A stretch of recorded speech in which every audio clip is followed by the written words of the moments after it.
sejam todos bem-vindos ao nosso ITG, que é o nosso curso de integração. Esse curso de integração, para quem está participando aí pela primeira vez, é onde nós apresentamos aqui para a membresia da nossa igreja e para aqueles que também estão namorando a gente, para aqueles que querem talvez se membrar na nossa igreja, ou para aqueles que desejam conhecer de uma maneira mais profunda qual é o conceito doutrinário, né, que norteia a fé cristã. Então, a qualquer hora que vocês podem me interromper, vocês podem fazer perguntas. Eu gostaria que todos estivessem com a Bíblia aí do lado. Hoje nós vamos ler a base, né, do que nós vamos falar aqui. Deixa eu até pegar minha Bíblia aqui também. Então, a qualquer hora vocês podem me interromper e fazer perguntas. Porém, antes de entrarmos neste assunto, eu gostaria de dizer que o que nós vamos falar aqui não é uma crítica com relação a nenhuma placa de igreja, a nenhuma denominação, mas o que nós vamos aprender aqui hoje se trata do que a Bíblia diz sobre os conceitos de libertação, cura e maldições hereditárias. A Bíblia fala sobre tudo isso. A questão é como cada um dos cristãos vem interpretando aí desde o início, né, do século, desde depois da queda do homem, como o ser humano vem interpretando esses assuntos. Então, o que eu quero dizer aqui que não significa que o que eu acho, o que eu penso é a maneira correta de entender o que as escrituras diz. O mais importante é a gente saber o que a Bíblia diz sobre esses assuntos. Mas, lamentavelmente, quando se fala de batalha espiritual, né, de acordo com Efésios capítulo 6, existem muitas interpretações, gente, no mundo cristão sobre este assunto. E é por isso que nós aqui da comunidade cristã, Zoe, a gente também vai entrar nesse assunto. Inclusive, domingo, né, era o pastor Léo que ia pregar, eu falei, deixa eu pregar no seu lugar, porque eu quero enfatizar, ou seja, trazer de uma maneira mais profunda o que Paulo está dizendo no capítulo 6 de Efésios, quando ele fala das armaduras espirituais dos cristãos. É claro que hoje nós não vamos conseguir entrar no capítulo 6 diretamente falando, mas nós vamos dar uma pincelada aqui e depois nós vamos trazer de forma bíblica o que a palavra diz sobre esses assuntos. Então eu gostaria muito, antes de vocês é, é, da gente entrar aqui com profundidade, eu gostaria de ouvir vocês, né? Se alguém aqui já ouviu falar desse assunto, o que vocês pensam sobre libertação, cura interior, maldições hereditárias? Se o cristão, por exemplo, pode ficar endemoniado, eu até mandei aqui, né, no individual de cada um, eu coloquei as seguintes perguntas. Maldição hereditária, você acredita? É claro que agora eu estou contextualizando a pergunta. Você acredita em maldição hereditária? Você acredita, por exemplo, que os pecados dos pais, esses pecados são transferidos para os filhos? Você acredita que nós temos que batalhar contra o mal? Vocês acreditam no endemonismo no cristão? O cristão pode ficar endemoniado? Então, gente, são muitos assuntos dentro do contexto de batalha espiritual que existem interpretações equivocadas, biblicamente falando, que deixam um monte de crente com um monte de conflitos na cabeça. Então, antes da gente adentrar aqui, no contexto, eu quero ouvir a opinião de vocês. Vamos lá. A primeira pergunta, na opinião de vocês aí, vocês acreditam que o crente, vamos começar pelo crente, o crente pode ficar endemoniado? Eu acho, pastor, eu acho que o crente é aquele que acredita em Cristo, né? Que crê em Cristo, mas que não é convertido. Então, eu acho que o crente fica endemoniado sim, porque ele acredita. Assim, o crente, assim, a palavra crente é aquele que acredita, né? Uhum. Que crê em Cristo. Ok. E aí, mesmo que ele não sendo convertido, ele acreditando em Cristo, ele pode ser ficar endemoniado. Eu não sei, eu não tenho conhecimento profundo sobre isso, mas eu acho que sim. Ok. Tá, eu vou respeitar aqui a sua opinião, eu não vou falar nada agora, até, mas eu quero ouvir todos vocês sobre este assunto, né? Então, obrigada, Neia, pela sua contribuição. E os demais aí, vocês querem colocar, gente? Vocês acham que o cristão, ou crente, né? Ele pode ficar endemoniado? O que vocês acham? Pastora, eu não sei também, não tenho base para isso, porque, né, a gente está aprendendo, bom, eu estou aprendendo agora sobre essas coisas, mas eu já fui, assim, numa igreja que eu vi a pessoa lá, endemoniada, ela e a filha dela, deitada no chão e o corpo pulava, assim, no chão. Agora, não sei, né, não posso te falar se pode ou não também. Uhum. Não tenho ainda uma base para isso, né? Como a Neia falou também, não tenho, não sei. Ok. Irmão João, Simone, vocês querem contribuir também sobre a opinião de vocês? Ô, pastor, em relação a isso, se o crente pode ser endemoniado, quando a pessoa ele foi liberto e ele está andando nos caminhos do Senhor, tudo está tranquilo. Mas aí, quando ele se afasta do caminho do Senhor, aí fala que aí vai vir sete demônios, porque ele está ao nosso derredor. Aí a Bíblia fala que ele está ao nosso derredor como leão, bradando, né? e ele está ao nosso derredor. Então, com certeza, se a gente dá brecha, a gente não querer mais nada com o Senhor, aí, suponhamos um exemplo, eu não quero mais nada com o Senhor, aí, Uhum. com o Senhor Jesus. Aí eu começo a andar pelo mundo. Com certeza, fala que a nossa casa, ela está vazia, aonde que ele pode vir com mais sete, com mais sete demônios.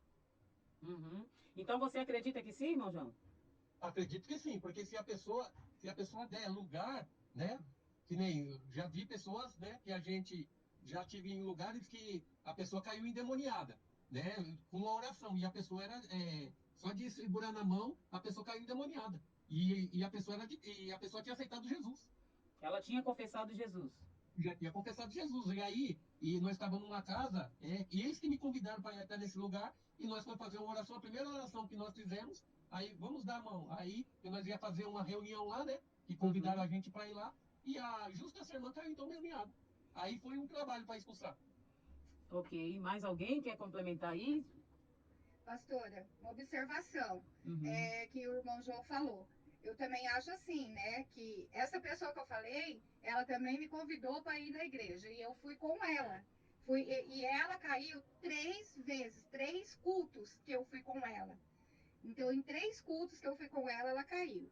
Mas, assim, também acho que depois que você aceita Jesus, assim, e aceita de coração e não dá brecha, eu acho que esse perigo não tem. É um ponto de vista meu, entendeu? Também. Eu Uhum. acho que pode até ficar endemoniado, mas desde que a gente não aceita de coração Jesus mesmo e a gente dá brecha, eu acho que, sei lá, pode até acontecer, mas isso é uma visão minha, tá?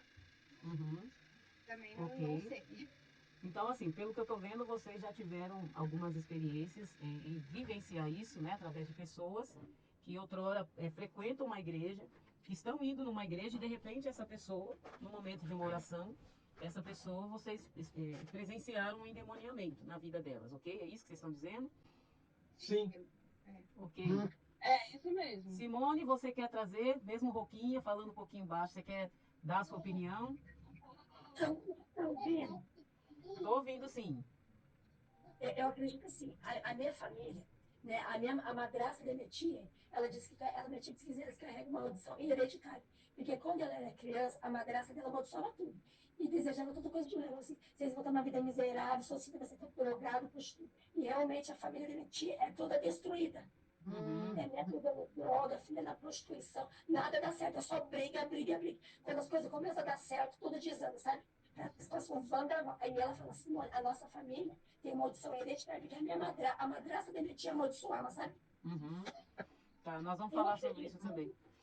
Perfeito. Gente, a primeira coisa que a gente precisa entender quando a gente acha, né, sobre algumas coisas que a gente ouve pregações, ensinamento, é a gente ir para as escrituras e principalmente ver o tempo que Jesus pregou e o processo, por exemplo, de libertação. Quando vocês vão lá nos evangelhos, a gente vai encontrar várias narrativas ali onde Jesus está expulsando demônios de pessoas. Sim ou não?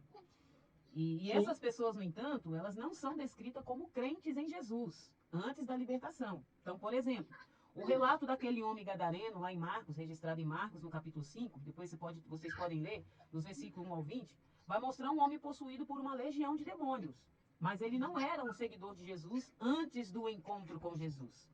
Então, quando a gente vai na exegese desses textos, vai sugerir que a possessão demoníaca é uma realidade para aqueles que estão afastados de Deus. Então, vocês vão ver que após a expulsão dos demônios, há uma transformação e a pessoa se torna um seguidor de Cristo, implicando que, uma vez que a fé em Cristo é estabelecida, a presença demoníaca não pode mais existir. Aí vem o que o apóstolo Paulo, se alguém está em Cristo, nova criatura é. Ou seja, e o Paulo também vai descrever que nós somos templo do Espírito Santo. Lá em 1 Coríntios, capítulo 6, né, no versículo 19, Paulo está dizendo, vocês não sabem que vocês são, que o vosso corpo é templo do Espírito Santo, que habita em vós, né? E que vocês não são mais os mesmos. O que Paulo está querendo dizer? Nós somos templo, habitação de Deus. E a Bíblia diz que ele tem ciúme de nós. Numa casa, Jesus também fala que não pode habitar dois senhores. Ou habita o Espírito Santo, ou habita Satanás. Ou nós somos verdadeiramente de Cristo, ou nós não somos. Vocês percebem que realmente parece que é contraditório? Como que vocês vão enxergar hoje uma pessoa que se diz ser cristã, está 20 anos na igreja, congrega, participa do culto, aí no momento de uma oração, essa pessoa cai endemoniada? Não é complexo isso? Mas, pastora, e quando Jesus fala como tem a parte para Judas, né, que ele escolheu os 12, e aí tem Judas no meio. Então, Aí, perdão, pode concluir. e aí tinha Judas no meio, né? E Uhum. aí Jesus fala para Pedro, para Judas, né? E aí, tanto Judas quanto também Pedro, que ele falou assim, tem hora que ele fala pelo Espírito, né? Que aí não foi você que revelou, mas sim o Senhor, né? Que foi Deus que revelou para ele. Mas tem uma hora que ele falou assim, arreda-te de mim, Satanás. Então, isso é que a gente chama na teologia, irmão João, de exegese. Existe aí uma interpretação para o que aquela fala de Pedro, né? Quando Pedro fala, tu és o Cristo, né? O Filho de Deus. Ali é o Espírito Santo que estava revelando a Pedro quem era realmente Jesus, né? Enfim, mas isso é um outro contexto que a gente pode trazer. Mas o que eu quero trazer aqui para vocês entenderem? Não existe meio termo. Ou nós somos de Cristo, ou nós somos do diabo. Eu vou trazer uma história para vocês aqui, fato real, aconteceu comigo. Eu estava lá, eu mediei um processo de libertação na vida dessa pessoa. Eu congreguei um tempo numa igreja que todas as vezes eu percebia que ia uma irmã lá na frente e na hora da oração essa irmã vomitava. Ela sempre vomitava, passava mal e ficava endemoniada. E ela, depois do processo de sai demônio, ela saía de lá envergonhada, porque há anos ela frequentava a igreja, mas sempre ela, né, tinha essa questão de endemoniamento. Então, ela tinha ido já na Deus e Amor, foi o que ela me disse, já tinha ido em outras igrejas, e os pastores não sabiam responder por que, que ela ficava endemoniada. Aí eu comecei um processo, gente, de libertação, que hoje nós chamamos de discipulado. E vocês vão entender onde eu quero chegar aqui. A gente só está começando a aquecer as turbinas aqui. Eu fiz essas perguntas propositalmente. Aí, quando eu comecei a conversar com essa mulher, eu entrei no processo do discipulado, que é o conhecimento bíblico, para entender qual era o nível de intimidade dela com Deus. Eu percebi que ela frequentava a igreja, mas ela não tinha nascido de novo. Uma coisa é você frequentar uma igreja, outra coisa é você experimentar o novo nascimento. É o que João fala lá no capítulo 3 da conversa de Jesus com Nicodemos. Se você parar para ver, quem era Nicodemos? Nicodemos era doutor da lei, ou seja, ele era mestre em teologia hoje. Se ele existisse nos dias de hoje, ele tinha doutorado em teologia, mas ele não conhecia nada do reino dos céus. Ele não conhecia nada sobre Cristo, porque para Nicodemos, eles priorizavam as questões da lei e eles desclassificavam Jesus como Messias, vindo de Deus. Embora ele confessou com a boca dele, olha, eu vejo que tu veio de Deus, porque só pode fazer os sinais que você faz, Nicodemos falando para Jesus, se isso vier se alguém vier de Deus. Então, de certa forma, ele reconheceu que Jesus veio de Deus, mas ele não reconheceu que Jesus era o Messias. Então, quando a gente fala do novo nascimento, existe um processo da regeneração. Que isso, quando a gente for aprender sobre soteriologia, que é a doutrina da salvação, vocês vão entender qual o verdadeiro conceito de um salvo. Significa, gente, que estar na igreja todos os dias, frequentar todos os cultos, não significa que essa pessoa ela é salva em Cristo. Não significa que ela deixou de praticar as coisas que Satanás deixa abertamente para nós praticarmos. Aí, resumindo o caso dessa irmã, quando eu comecei a me aprofundar na vida dela, e eu estive na casa dela, o que eu descobri? Ela frequentava a igreja, mas ela praticava o miticismo, ela praticava a leitura de mão, negócio de cigano, sabe quando a cigana lê a mão? Ela frequentava o espiritismo, ou seja, ela praticava as coisas do ocultismo. Então, aí eu pergunto para vocês, essa casa tinha espaço para o Espírito Santo habitar? Não tinha, gente. Ela até frequentava a igreja. Então, a primeira lição que vocês precisam entender aqui e aprender é que ver uma pessoa frequentadora de igreja não significa que ela é salva. Se ela continuar praticando os mesmos rituais de ocultismo, de coisas que alimentam o mundo espiritual na vida dela, no momento da oração ão vai cair endemoniada, ela vai ficar possessa. Porque ela não foi liberta. Ela não experimentou o processo de regeneração. Porque quais são as características de um salvo? É frequentar a igreja? Não. É produzir fruto. É dar fruto. Como eu sei que eu estou salvo em Cristo e que o maligno não pode mais me dominar? Quando eu produzo fruto de um cristão. Gálatas capítulo 5. Quais são os frutos da carne e os frutos do Espírito? O próprio apóstolo Paulo deixa lá essa diferença. Para que a igreja entendesse será que vocês estão produzindo mais fruto da carne ou será que vocês estão produzindo mais os frutos do Espírito? Então, estar na igreja, aprendam isso. Estar numa igreja não significa que a pessoa passou pelo processo da regeneração, que é o processo da metanoia, que a Bíblia chama de libertação. Libertação começa aqui e depois aqui. Então, o processo de libertação de um salvo começa primeiro confessando Jesus como Senhor e Salvador, e segundo, querendo e tentando participar da sua vida em Deus. Lembra que Jesus falou: se eu sou a vara e vocês são os ramos. Se eu estou em vocês e se vocês estão em mim, vocês produzirão muitos frutos. E esses frutos permanecerão. Então, você quer saber se uma pessoa realmente é salva? Olha a vida dela. Veja se ela produz fruto. Agora, estar numa igreja não significa que aquela pessoa, de fato, reconheceu Jesus como seu Salvador, confessou com a sua boca e deixou as coisas mundanas. Se eu estiver numa igreja e continuar praticando tudo que o mundo e que Satanás me oferece, eu estou deixando a minha casa disponível não para o Espírito Santo habitar, mas para o capiroto, né, Cidinho? Para o capiroto tomar conta. Então, quando vocês verem um crente que está caindo endemoniado, você pode ter certeza que essa pessoa está praticando coisas de ocultismo, essa pessoa está vivendo uma vida que não condiz com o Evangelho. Agora, um crente, um cristão em Cristo, jamais ficará endemoniado, porque nele habita o Espírito Santo. Tá? A Bíblia diz que uma vez que nós estamos em Cristo, o maligno não pode nos tocar. Ainda que Satanás estão ao nosso derredor, tentando nos tragar, como o irmão João diz, existem anjos de Deus que estão ao nosso redor. Olha a diferença. Anjos que batalham e guerreiam por nós dia e noite para nos proteger das ciladas e artimanhas de Satanás. Então, a vida de um crente, de um verdadeiro crente, ela é habitada pelo Espírito Santo. Então, existe uma proteção divina. A nova identidade de Cristo, a ausência de exemplos, por exemplo, de possessão entre crentes no Novo Testamento, reforça essa visão. Aqueles que não são crentes, sim. Aqueles que não confessaram Jesus, que não vivem uma vida em Cristo, sim, podem ficar endemoniados. Mas o verdadeiro cristão, não. Em nós habita o Espírito Santo. E onde está o Espírito Santo não tem lugar para nenhum outro espírito, gente. Tá claro isso para vocês? Claro, gente? Sim, eu tô lendo aqui. Depois vocês leem, 2 Coríntios 5,17. Paulo disse: se alguém está em Cristo, nova criatura é. As coisas velhas se passaram, eis que tudo se fez novo. Então, este versículo aqui, ele interpreta o significado de uma pessoa estar em Cristo. Quando ela está em Cristo, significa que ela foi completamente transformada. Estar em Cristo e estar na igreja é totalmente diferente, ok, gente?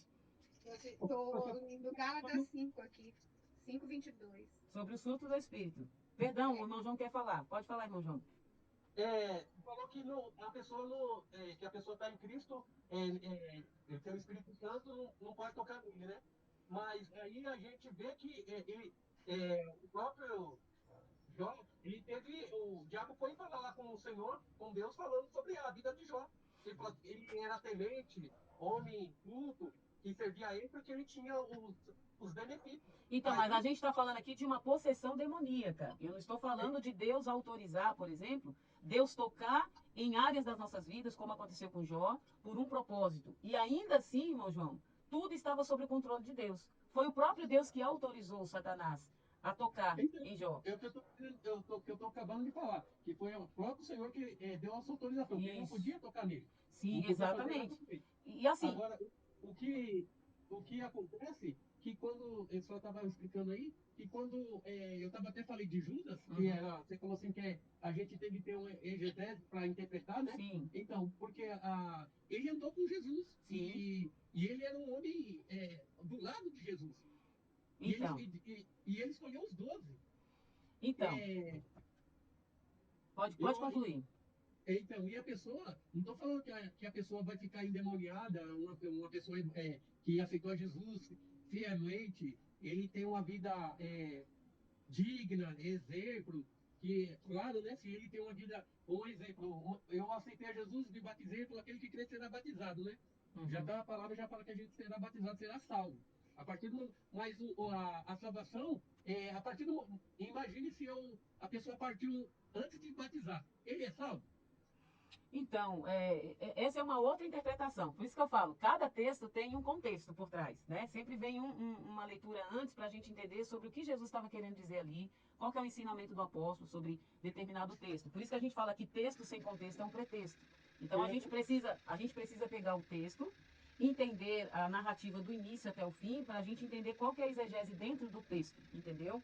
Vamos primeiro falar de Jó, e depois a gente vai falar de Judas, aqui só para tirar essa dúvida. Primeiro ponto que a gente precisa entender. A Bíblia diz que Satanás é o Deus desse século, sim ou não? O diabo é o Deus desse século. O que significa? Que enquanto Jesus não voltar pela segunda vez e de forma definitiva sentenciar Satanás, trancar Satanás para sempre, que a Bíblia fala que é a segunda morte, né? E todos aqueles que os seus nomes não foram escritos no livro da vida, Satanás ele age neste mundo. E ele tem poder e influência neste mundo.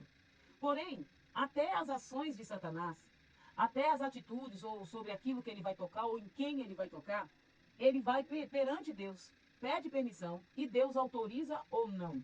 Por quê? Ele é o Deus desse século e há um tempo para que Satanás domine este mundo, mas debaixo do controle de Deus. É isso que a gente precisa entender. Ele é o Deus desse século porque é o tempo da graça. E a gente precisa entender a questão do livre-arbítrio. Deus nunca quis e nunca vai desejar que alguém o adore pela força.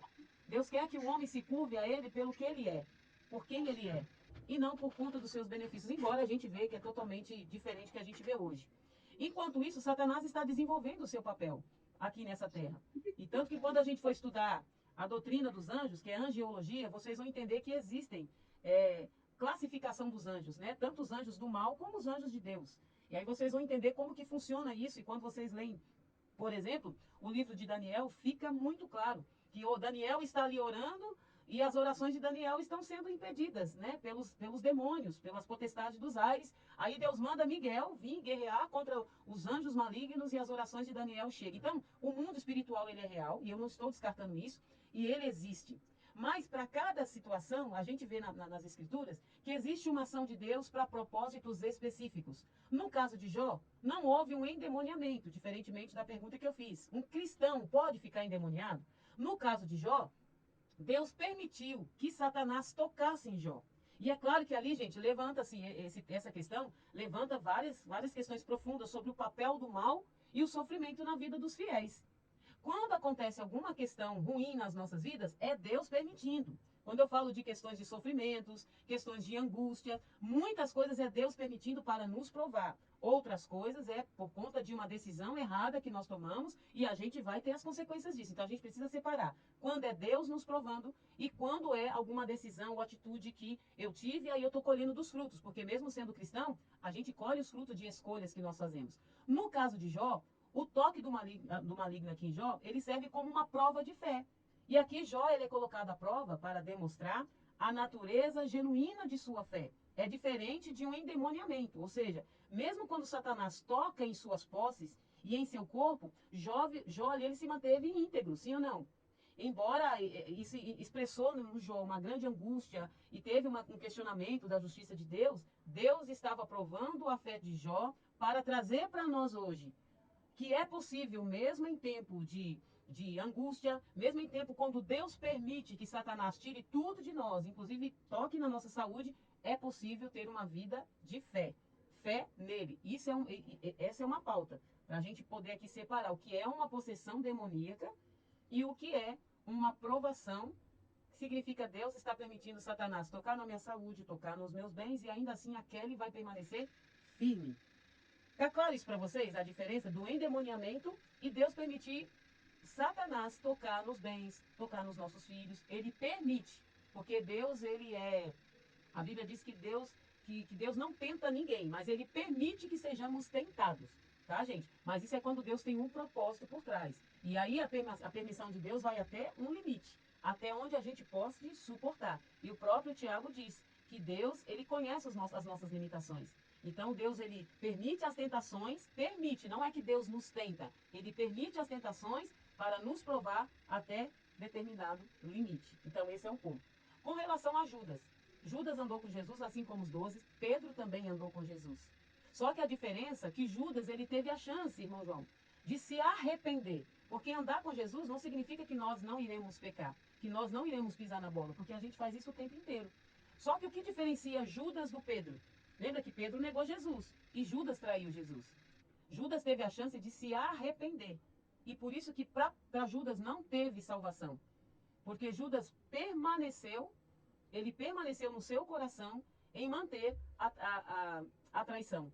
Entende? Pedro não. Pedro negou Jesus. E quando Jesus aparece para Pedro novamente, depois que Jesus se acende, depois Jesus volta e ele aparece para as mulheres, depois ele aparece para os discípulos. Lembra que Pedro estava pescando e Jesus, olha, lança a rede para o lado de cá. E Pedro ali, ele identificou que era Jesus. Ali, Pedro, ele teve um encontro genuíno com Jesus. Pedro teve um encontro com Cristo ali. Andar com Jesus, ou seja, conhecer a palavra, ouvir as pregações, não significa que eu estou com o meu coração aberto para viver a vida de Cristo, ou a vida em Cristo. É isso que diferencia as nossas vidas com Deus. Eu posso ouvir uma pregação boa todos os dias, eu posso ir à igreja todos os dias, mas se o meu coração está trancado, fechado para viver a vida do Evangelho, eu vou viver anos da minha vida entrando e saindo de igreja e a minha vida vai permanecer igual. Foi o que aconteceu com Judas.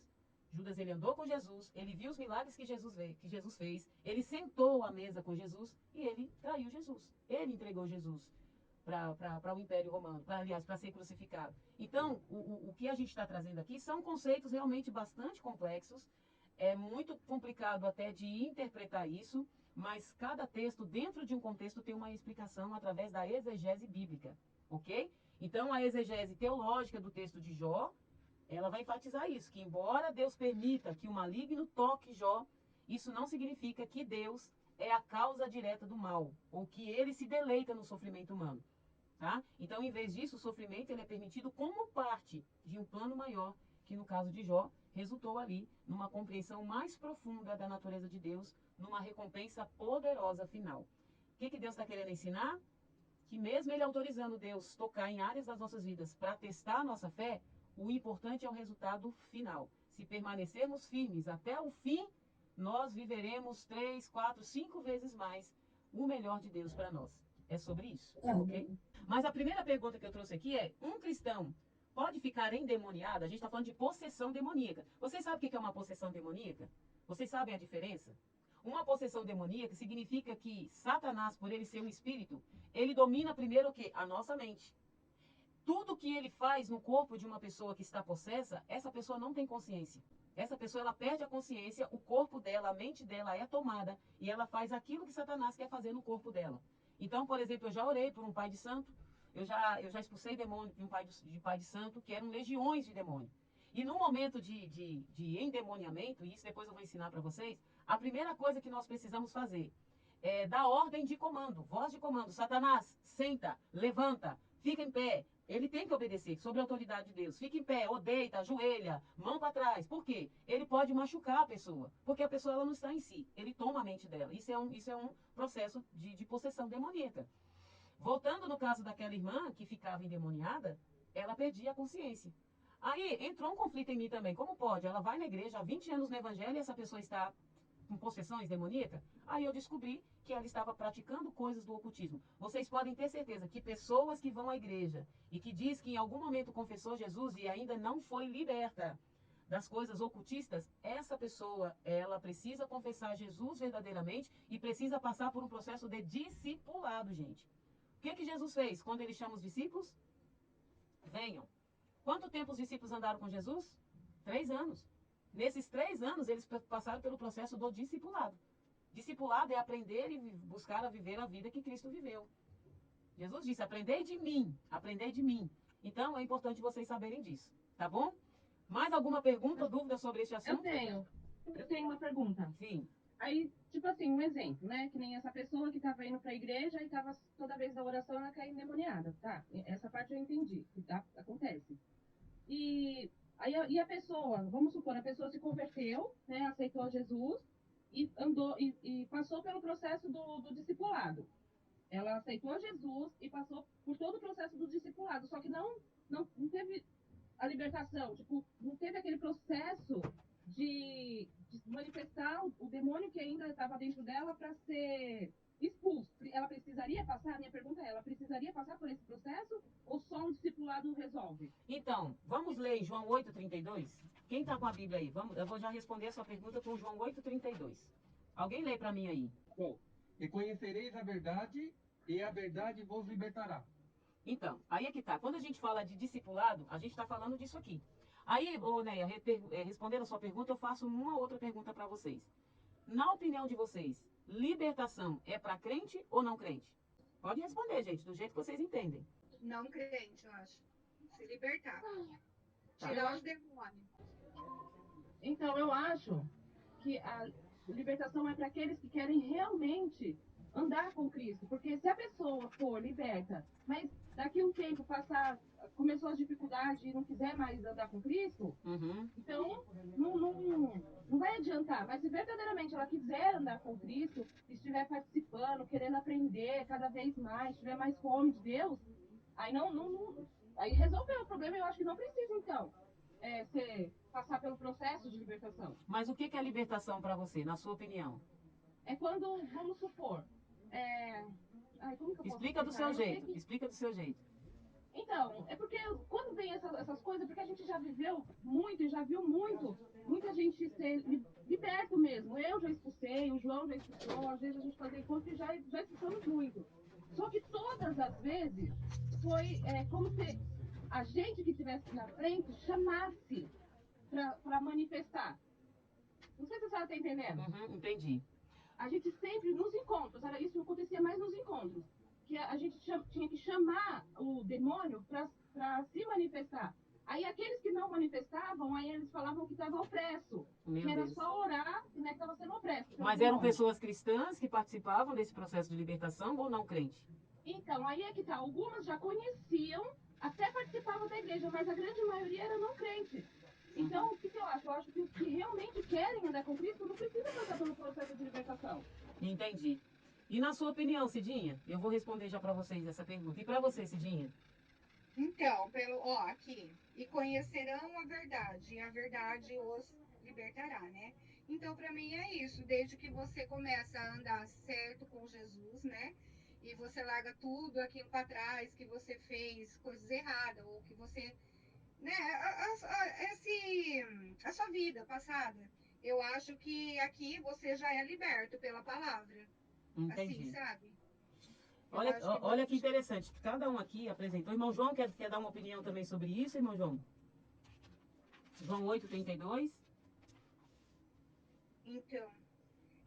Então, pastor, aí eu acho que não tem essa necessidade de libertação. Só se lá na frente você cair de novo. Aí eu acho que aí é pior, né? Entendi.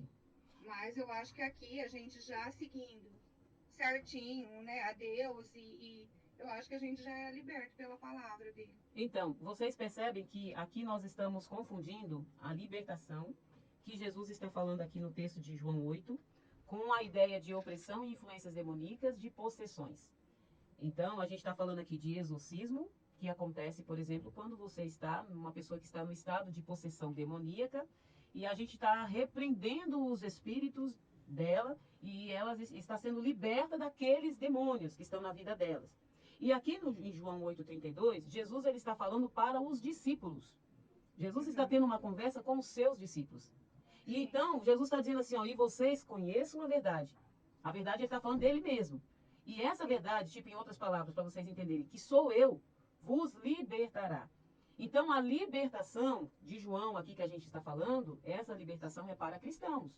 Envolve um processo de santificação. Ou seja, todos os dias, se eu morro para o mundo, se eu morro para a carne, se eu morro para as minhas vontades, e me alimento dele, que é Jesus, através da palavra, da oração, de uma vida com Cristo, eu estou sendo liberto do mundo, do pecado, do mal, de tudo aquilo que me afasta de uma vida digna com Cristo.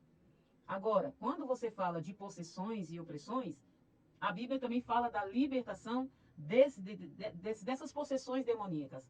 Só que, quando Jesus chega em alguém que estava sob influência de demônios, qual era a ação de Jesus diante disso? Sai, repreende. Jesus não conversava com demônios. Só houve um caso em Gadara, que Jesus conversa ali com o demônio que tinha possuído aquele jovem, e o demônio pergunta para ele se ele podia entrar nas manadas de porcos, e Jesus disse, vai. Foi uma única vez e tinha um propósito diante disso também. Mas a gente não vai entrar nesse mérito agora, senão a gente vai se prolongar muito. Mas quando Jesus está falando assim, e conhecereis a verdade, e a verdade vos libertará, Jesus está falando para cristãos. Jesus está falando para aqueles que já tinham recebido ele como Senhor e Salvador e que precisava passar por um processo de libertação. Libertação de quê? Do mundo, da carne, das vontades, do ego, de tudo aquilo que nos afastava de um propósito, que é um plano de viver uma vida com Ele. Então, gente, a libertação aqui nesse contexto é para crentes, ok?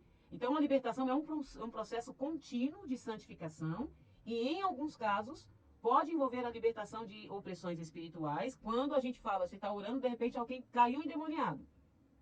Aí você vai, em nome de Jesus, repreender para que aquela pessoa possa ser liberta daquela possessão maligna. Mas para que ela continue no processo de santificação, ela precisa praticar o discipulado para que ela venha ser liberta cada dia mais do mundo, dela mesma, das coisas que não agradam a Deus. Não sei se vocês conseguiram compreender que a libertação é um processo contínuo. Por isso que eu não posso, por exemplo, Neia, num processo de encontros, ficar, Satanás, o nome de fulano dos demônios, que acontece igual lá na igreja, como é que é o nome da igreja? Uma igreja universal. Manifesta! Você está primeiro dando ênfase aos demônios, chamando os demônios para se manifestar na vida daquelas pessoas que dão brecha e lugar para ele fazer isso, porque esse é o objetivo de Satanás, e você tirando a prioridade da manifestação de um culto a Deus. Porque o propósito de um culto, e depois nós vamos explicar isso para vocês, o culto é para adorar a Deus. Um culto de adoração, um culto bíblico, é aquele que Jesus aparece do início até o final do culto.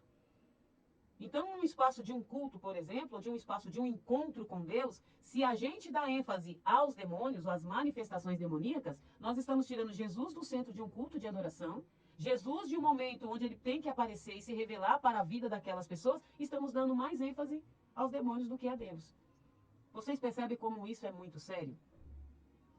Então, a libertação, em outras palavras, ela sim, em alguma situação de possessão demoníaca, ela é para expulsão de demônio, ok?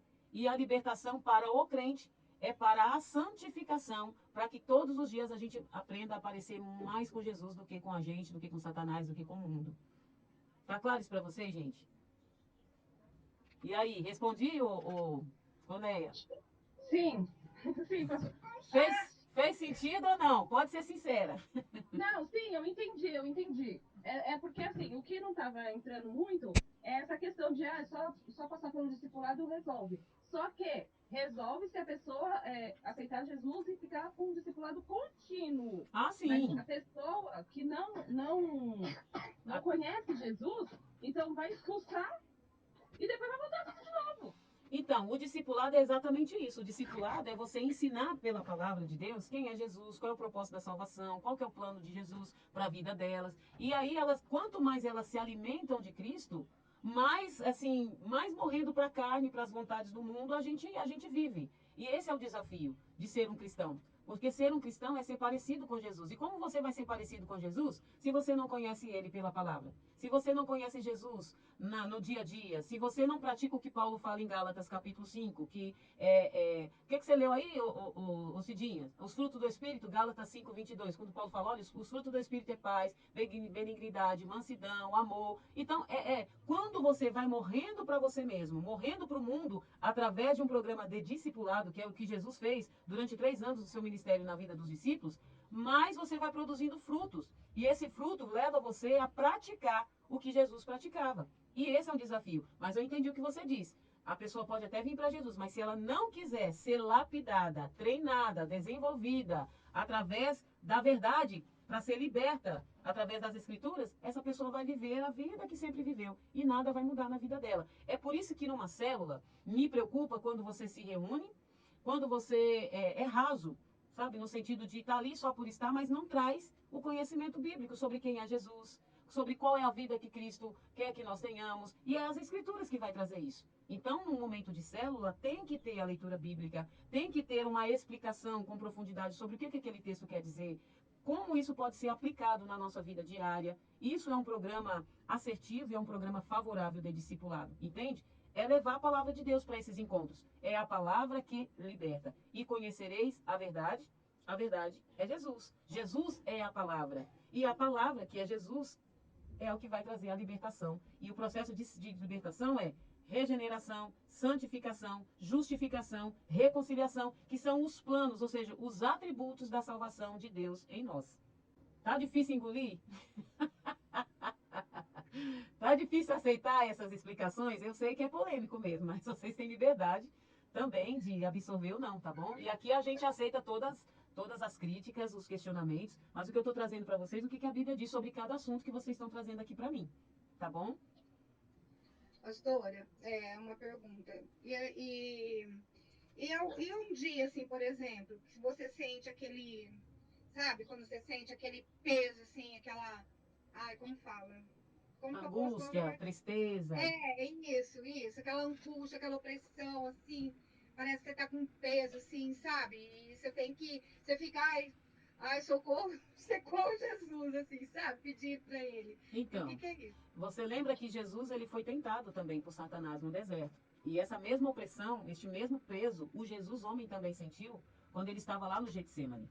Lembra que até o irmão João trouxe aqui no começo que Satanás anda ao derredor, buscando a quem ele possa tragar. E por ele ser o Deus desse século, ele tenta, gente, o tempo inteiro nos atingir. Esse é o papel de Satanás. Não pensem vocês que por nós sermos cristãos, nós estamos ilesos a não passar por isso. Nós também seremos tentados. Nós também seremos angustiados. Primeiro porque nós somos seres humanos. E como ser humano, a gente está sujeito a passar por todas as aflições que esta vida tem para nos trazer. Jesus diz, olha, no mundo tereis aflições. Essa é uma primeira parte. Né? Mas tem de bom ânimo, porque eu venci, vocês também vão vencer. Então Jesus já falou isso. Jesus sentiu fome, sentiu frio, sentiu angústia, viveu solidão. Tudo que a gente vive hoje, Jesus também passou. Agora, por que foi necessário Jesus passar por tudo isso? Para ele experimentar na pele, sentir o que nós sentimos hoje, para vencer lá na cruz do Calvário e declarar a nossa vitória. Mas enquanto nós estivermos aqui, Cidinha, o bicho vai pegar para o nosso lado também. Não vai ter jeito. A gente vai passar por isso. Mas o ânimo que Jesus diz, ele olha, mas confie em mim, porque assim como eu venci, vocês também vencerão. E se Deus permitir que Satanás toque em alguma área das nossas vidas, não é para nos matar, é para nos moldar, é para nos provar e para fazer com que a gente se aproxime mais dele. Tem um propósito quando ele permite Satanás tocar em algumas áreas das nossas vidas, como fez com Jó, que era um homem justo e reto, né? Agora vocês imaginam nós, que somos aqui o réis mortais, como diz, né? Mas falando então, gente, de libertação, nós vamos falar aqui, ó, João 8,36. Se, aí respondendo Neia, se pois o Filho vos libertar, verdadeiramente sereis livres. Se, esse se aí tem uma vírgula, se, aí eu acho que responde a sua pergunta. Né? Nós lemos João 8,32, que diz, e conhecereis a verdade vos libertará. E aqui Jesus está falando com os judeus, ó, eles respondendo no versículo 33. Somos descendentes de Abraão e nunca servimos a ninguém. Como diz tu, sereis livres? Se, pois, o Filho vos libertar, verdadeiramente sereis livres. Significa que a libertação genuína acontece quando realmente você começa a praticar os frutos do Espírito. Depois vocês leem em Gálatas 5, dos 22 até os 25, se eu não me engano, e vocês vão ver o que significa libertação. Ser liberto é praticar o fruto. Ser liberto não é você falar línguas. Ser liberto não é você profetizar. Ser liberto é você produzir frutos dignos de arrependimento. Jesus fala, quem é liberto vai produzir frutos dignos de arrependimento. E aqui eu coloquei que o mundo espiritual, ele é real, gente. Ele existe. E nós somos a maior prova disso, né? Na criação, Deus quis que a nossa composição de espírito, alma e corpo, de certa forma, transmitisse, né, a parte desse equilíbrio que existe. Mas o mundo espiritual, ele é real. E como alma, nós podemos interagir nesses dois mundos, no mundo espiritual e no mundo físico. Porque o mundo espiritual afeta diretamente o mundo físico, sim ou não? É a resposta que a Cidinha fez a pergunta aí. Vai ter dia que você vai estar angustiado, vai ter dia que você vai estar triste, vai ter dia que você vai sentir toda aquela opressão maligna vindo em cima de você. Quem aqui nunca teve uma experiência de às vezes estar dormindo e sentir ali o mal, gente, perto de você? Eu já tive essa experiência. Você perceber que o ambiente que você está, ele está cheio de demônios. Eu já senti isso. E aí, a sensação é que o mal vai te tocar de certa forma que vem para te matar. E de repente, você, no seu espírito, você clama o sangue de Jesus, a poder no nome de Jesus, e aquele mal é dissipado. Eu já vivi essa Parece que experiência. aperta até seu coração. Exatamente. Então, assim, o mundo espiritual é real e ele afeta o mundo físico. Ele traz, sabe, essa força maligna para perto. Mas, de repente, como as forças divinas, a força divina ela é maior do que o mal, a gente consegue, pelo poder que há no nome de Jesus, se ver livre dessas opressões. Então, a gente sofre essas retaliações aqui no mundo espiritual, né? Então, o mundo espiritual a gente não consegue ver, mas a gente consegue sentir, sim ou não? Sim. Mas aí é onde eu vou entrar agora, que diante de tudo isso, diante dessa verdade que nós estamos ali, a gente se interage entre esses dois mundos, espiritual e o mundo físico, que durante alguns séculos a gente está vendo alguns gurus evangélicos, sem nenhum preparo bíblico, sem nenhum respaldo bíblico, fazer disso todo um processo para que você não viva a experiência que a Bíblia quer que você viva. Para que você viva em guerra, como se você estivesse no mundo físico lutando uma pessoa contra a outra. E aí é onde então entra Efésios capítulo 6, que eu disse que nós íamos ler no início aqui do nosso bate-papo. Se você quiser abrir rapidamente, só para a gente ler. Quem achar pode ler. Efésios 6, 10. Diz assim, ó, não, no demais, irmãos, fortalecei-vos no Senhor e na força do seu poder. Revesti-vos de toda a armadura de Deus para que possais estar firmes contra as astutas ciladas do diabo. Porque não temos que lutar contra a carne e o sangue, mas sim contra os principados, contra as potestades, contra os príncipes das trevas deste século, contra as hostes espirituais da maldade nos lugares celestiais. Portanto, tomai toda a armadura de Deus para que possais resistir no dia mau. E havendo feito tudo isso, ficai firmes. Estais, pois, firmes, tendo cingidos os vossos lombos com a verdade, e vestida a couraça da justiça, e calçados os pés na preparação do evangelho da paz, tomando, sobretudo, o escudo da fé, com o qual podereis apagar todos os dardos inflamados do maligno. Tomai também o capacete da salvação e a espada do Espírito, que é a palavra de Deus, orando em todo tempo, com toda oração e súplica no Espírito, e vigiando nisto com toda a perseverança e súplica por todos os santos. Então, Paulo está advertindo aqui os irmãos como que eles vão combater o mal. E Paulo está dando, inclusive, as estratégias e as ferramentas para que a igreja aqui, a igreja de Éfeso, pudesse, então, se livrar das tentações, dessas opressões, né, que o mundo espiritual ele traz para o mundo físico, que era real, e como que eles poderiam combater isso. Só que aí, gente, a gente vê o conceito de batalha espiritual nos dias de hoje de uma maneira totalmente antibíblica. E é sobre isso que a gente precisa fazer apologética, que é fazer defesa a partir das escrituras. Então, quando a gente vai falar da libertação, aqui no conceito secular, eu até coloquei para vocês, libertação ela traz um significado de ação ou efeito de pôr-se em liberdade, em liberação. Ou seja, de maneira mais para dentro, ou seja, mais intrínseca, libertação é algo muito mais profunda. Quando a gente trata da questão de uma mudança de caráter, de uma mudança de atitude, a libertação, biblicamente falando, diferentemente do conceito secular, ou do conceito que a sociedade tenta aplicar para nós, que é mudar o status, é mudar a condição de pobre para rico, não tem nada a ver. A libertação é a tal da metanoia, é a mudança de mente que a palavra de Deus diz que nós temos que ter todos os dias quando nós aprendemos a sua palavra. É o discipulado, é a libertação de João 8,32. É conhecer a verdade e a verdade vos libertará. Se verdadeiramente vocês são libertos, vocês então vão praticar o fruto do Espírito. É sobre isso. Aí eu trouxe para vocês aqui algumas questões que a gente... eu não sei se vocês já ouviram falar em algumas pessoas que trouxeram esse movimento para o Brasil, que é a teologia da libertação. Vocês já ouviram falar na Neuza Itioquia? Alguém já ouviu falar? Ninguém, gente. São essas pessoas que trouxeram. Alguém quer falar aí? Não, nunca ouvi falar dessas pessoas. Nunca ouviram falar. Graças a Deus, menos mal. Mas eu vou trazer um pouquinho para vocês.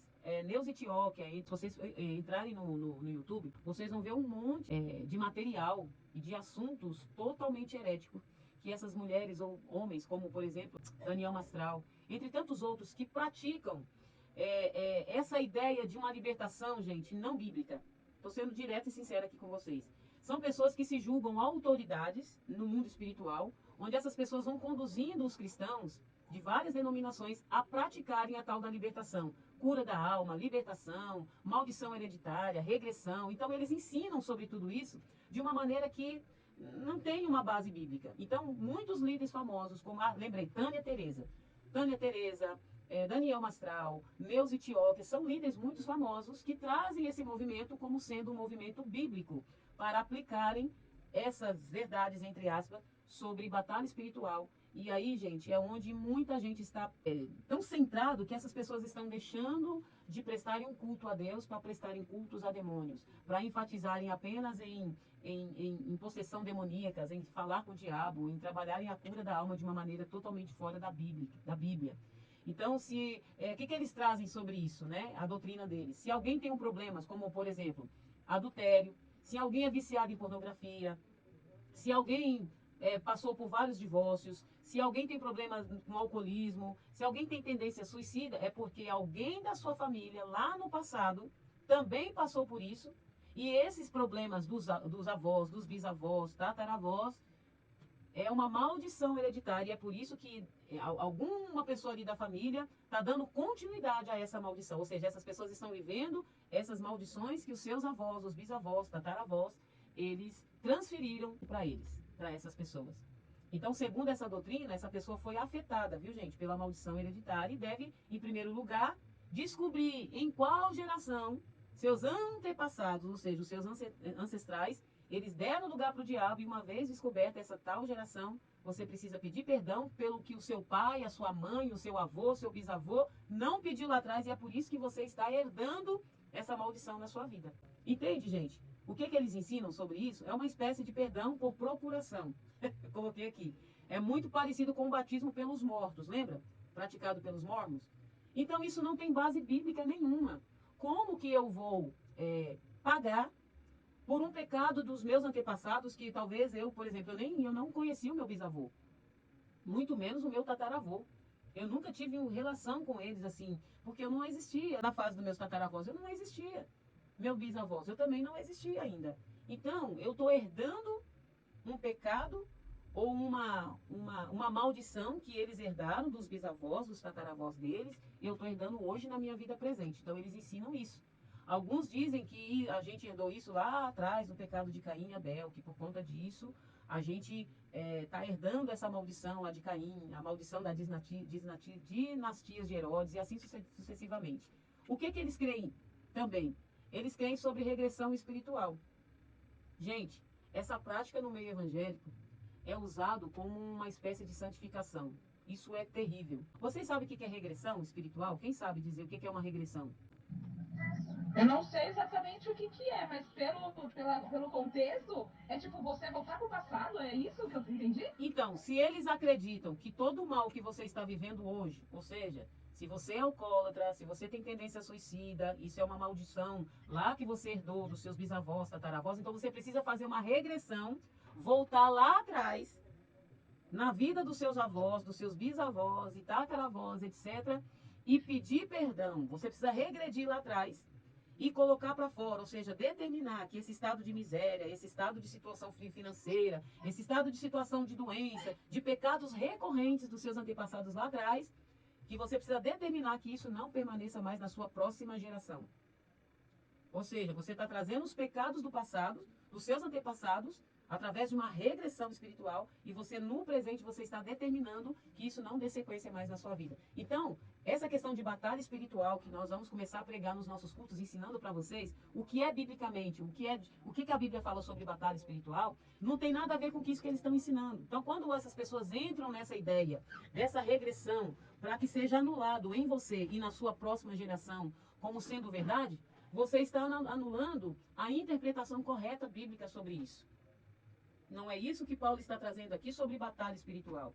Porque dentro da batalha, o contexto de batalha espiritual, desses gurus evangélicos que estão trazendo essa doutrina mentirosa, herética para dentro das igrejas, isso está fazendo com que as pessoas, elas estão descartando a interpretação correta deste livro, que é a Bíblia. E a Bíblia não fala sobre regressão espiritual, trazendo o pecado dos seus antepassados para serem anulados na sua próxima geração. A Bíblia não fala sobre isso. Outra questão, eles trabalham muito a ideia da cura interior. No meio cristão fala-se muito da cura interior e a quebra de maldição, como sendo você precisa trabalhar e restaurar as suas memórias passadas que você herdou, de novo, que você herdou de um trauma do seu avô, da sua avó, que eles tinham esses traumas e foi transmitido para você, e é por isso que você tem traumas, que você está carregando, você está levando nas suas costas, porque lá atrás eles não resolveram. Então você precisa resolver hoje. O que eles não resolveram foi transmitido para você. Quebra de maldições, voltado para as questões das memórias, os traumas emocionais. Aí agora, como uma futura psicóloga, que é o que eu estou estudando, existem sim memórias que nós trazemos em nós, na memória inconsciente. Eu não sei se vocês têm essa informação. De acordo com a ciência, nós temos o cérebro racional e o cérebro emocional. E a nossa mente, ela registra situações desde o feto da nossa mãe. Desde que você ainda é um feto, é um bebê. O bebê ele consegue ouvir, e a ciência já conseguiu trazer isso ainda quando é um feto. Ele consegue ouvir, ele consegue sentir o gosto da comida que a mãe come e passa pelo cordão umbilical, ele consegue sentir o cheiro e ele consegue ouvir. E ele capta tudo. E essas informações, esses estímulos, vai tudo para uma memória chamada inconsciente. Por isso que quando a criança ela cresce, ela tem alguns comportamentos que ela não entende por que ela está se comportando assim. É porque lá no ventre, ainda quando ela é um feto, ela ouviu coisas, ela sentiu coisas, ela experienciou coisas que na memória consciente agora ela precisa ressignificar isso. É por isso que nós temos comportamentos hoje que nós não entendemos na fase adulta, porque em algum momento das nossas vidas, às vezes até no ambiente que nós fomos criados, nós ouvimos palavras que bloqueou algumas ações das nossas vidas, que trouxe um bloqueio, e é por isso que a gente não consegue avançar. Palavras, sentimentos, enfim, isso é real, isso é fato. Agora, a gente trazer para o momento presente uma palavra de afirmação para quebrar maldições de memórias dos nossos antepassados, isso é totalmente antibíblico. Tá claro para vocês, gente? A diferença de cura da alma, cura interior, trazendo questões do passado para o presente, ou seja, de memórias dos nossos antepassados para a nossa vida presente? Tá claro isso ou tá muito assim complicado de entender? A questão da maldição, dessa maldição dos antepassados, eu super concordo. Né? Não existe isso. Porque a minha vida, quem viveu foi eu, e as coisas que estão acontecendo, claro que é eu que tenho que resolver. Mas em relação, não tem esse negócio de voltar para poder resolver a vida do povo lá. Eu acho que isso não existe mesmo, isso é totalmente fora. Mas o que eu estou um pouco confusa em relação a isso é porque tem uma passagem na Bíblia que eu não me lembro onde que é, que fala que sobre uma maldição que ia passar de pais para filhos. Sim. Mas não a pessoa de hoje teria que pedir perdão pelo aquele pecado. Não está falando isso. Então, pelo menos a passagem que eu lembro. Então, eu vou falar sobre esse texto, que é onde eles têm a base para explicar isso, né? Para explicar falar sobre maldição hereditária. Está em Ezequiel, está em Jeremias, está em Êxodo, que é totalmente desconstruído do propósito do texto. E é por isso que eu falo para vocês, tem muita coisa que a gente ainda tem para desvendar sobre isso, mas primeiro o que eu estou trazendo aqui para vocês? O que eles acreditam, o que eles ensinam, para a gente entrar de forma bíblica dentro de um contexto, o que a Bíblia assim, realmente fala sobre esses assuntos. Então eles usam o texto de Isaías, eles usam o texto de Ezequiel, eles usam o texto até do Novo Testamento, né? Então, por exemplo, aqui, ó, eu já estou trazendo para vocês. A quebra de maldição hereditária. Ó, vocês podem abrir, gente, se vocês quiserem. Tá em Êxodo, capítulo 20, dos versículos 5 e 6. E depois está em Deuteronômio 5, 9 e 10. E tem o texto também de Ezequiel. Ezequiel fala também sobre essa questão da maldição hereditária. Então, a ideia é o seguinte. O que eles estão querendo dizer? Os pais têm o poder de amaldiçoar os filhos, sejam através das suas palavras ou das suas atitudes pecaminosas. E os pecados dos pais são inevitavelmente herdados pelos filhos, ok? Associada à ideia, né, está a crença na quebra de maldições. Então é preciso repreender o espírito da prostituição. Eu estou falando o que eles ensinam, tá? Você precisa, então, repreender o espírito da prostituição, o espírito do adultério, o espírito homicida, o espírito da pobreza, o espírito, enfim, de todas as maldições que os seus ancestrais colocaram sobre você e você herdou. Então, você precisa quebrar isso. Por isso que nesses encontros existem palavras de afirmações. Espírito do suicídio sai, né? Não, nós anulamos o espírito do suicídio. Espírito do adultério, olha, nós anulamos. É como que você herdou isso e agora, no momento presente, você precisa quebrar essa corrente. Aí eu trouxe o que a Bíblia diz. Peraí, aqui Deus está falando que ele visita a iniquidade dos pais nos filhos. até a terceira e quarta geração. Deus aqui está dizendo que se os filhos cometerem os mesmos pecados do pai, obviamente que eles vão pagar pelos erros. Mas aí no versículo 6, ele está dizendo que ele faz misericórdias a milhares dos que me amam e aos que guardam os meus mandamentos. Significa que ele então perdoa os pecados daqueles que guardam os seus mandamentos e aqueles que o amam. Então aqui está tendo o perdão de Deus para os filhos, ou seja, para aqueles que amam a Deus e guardam os seus mandamentos. Entendeu, gente? Aqui, não sei se vocês estão conseguindo acompanhar a ideia. Então, essa ideia de maldição hereditária, ela não existe, biblicamente falando. Aqui Entendi. tá falando que os pais. Entendi, pastora. Por que eu fiquei confusa, então, em relação a isso? Porque, voltando lá nos encontros, eu estava até lembrando aqui com o João, tinha um momento de renúncia que aí eles falavam várias palavras e a gente tinha que repetir É isso e aqui. repetir comentando, eu me arrependo por mim e pelos meus antepassados. Então, E é. tinha que falar num cerimonial mesmo. Uhum. Né? Eu tinha meio que esquecido desse detalhe, né? Porque são tantas coisas que a gente veio aprendendo ao Sim. longo dos anos que a gente vai esquecendo. E eu lembrei lá, e o João lembrou, o João estava até tentando falar, só que o celular dele deu ruim pro Aham. volume. Então ele não conseguiu falar, mas só que então é isso. Então, nesse momento que eles estavam falando, eu me arrependo por mim, pelos meus antepassados, pedindo para que a gente repetisse, então era isso que É eles isso. estavam querendo dizer. É a tal da doutrina da maldição hereditária. Então, dentro desse conceito de batalha espiritual, que tem a parte da regressão espiritual, da cura interior e quebra de maldição, essa doutrina ensina isso, que nós herdamos em nós o pecado dos nossos pais. É por isso que no momento da autoafirmação, na oração ali, que você acabou de, inclusive, de afirmar, você precisa confessar que você está quebrando, que você está anulando os pecados dos seus pais em você, para que não seja transmitido para a próxima geração. E é isso que eu estou mostrando para vocês, que existem textos na Bíblia que eles usam como base no Antigo Testamento para autoafirmar como sendo verdade, que o próprio texto não está dizendo isso. Nem no Antigo Testamento o texto está sustentando. Lembra que eu falei para vocês que texto sem contexto é um pretexto para a gente passar uma verdade que a gente acredita ser ela verdadeira? E a Bíblia está dizendo não. Que os pais comeram uvas verdes. Já Deus falando para ele. E os dentes dos filhos se embotaram. Mas cada um, olha o que Ezequiel está falando, cada um morrerá pela sua iniquidade. Significa que, por exemplo, eu vivo num ambiente, vou dar um exemplo para vocês, eu vivo num ambiente em que os meus pais bebem, os meus pais usam drogas, os meus pais falam palavrão. Qual é a possibilidade de eu me tornar um alcoólatra, de eu usar droga? 99%. É automático, eu estou vivendo dentro do ambiente que tem tudo isso. Mas não significa que isso é uma maldição hereditária. Significa que eu estou herdando um comportamento do que eu estou vivendo e vivenciando dentro de casa.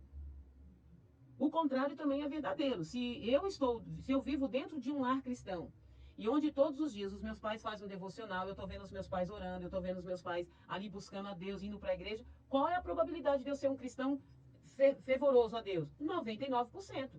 Embora isso também não garante que eu serei salvo porque o meu pai está me levando para uma igreja.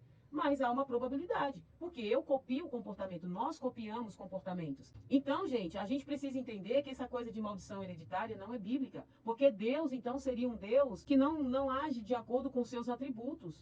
É totalmente antibíblico essas verdades. Então, Deus, ele é um Deus zeloso, é um Deus justo que morreu por todos.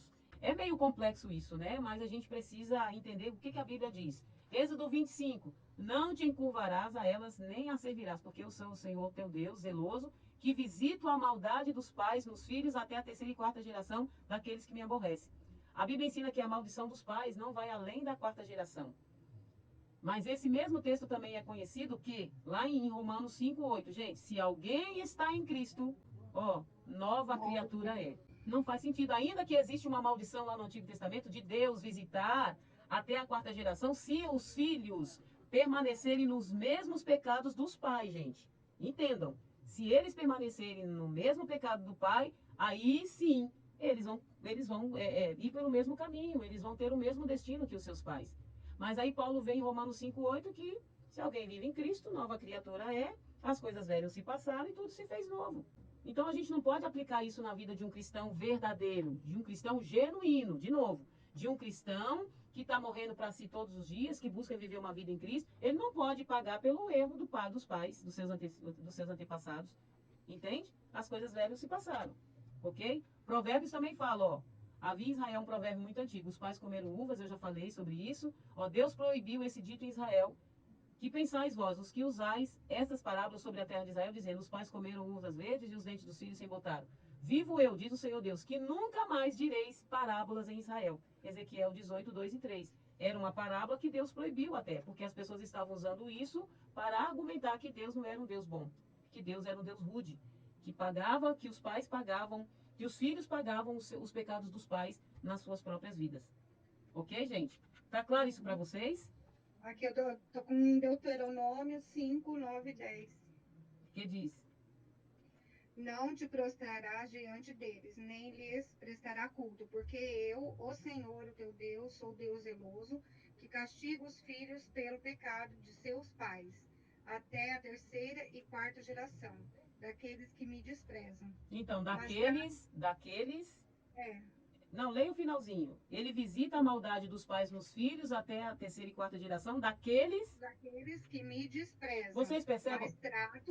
Pode mas continuar. trato com bondade até 1000 gerações, os que me amam e obedecem aos meus mandamentos. Obrigada, Cidinha, por contribuir com esse texto de Deuteronômio. Era esse que eu estava procurando e não estava conseguindo achar.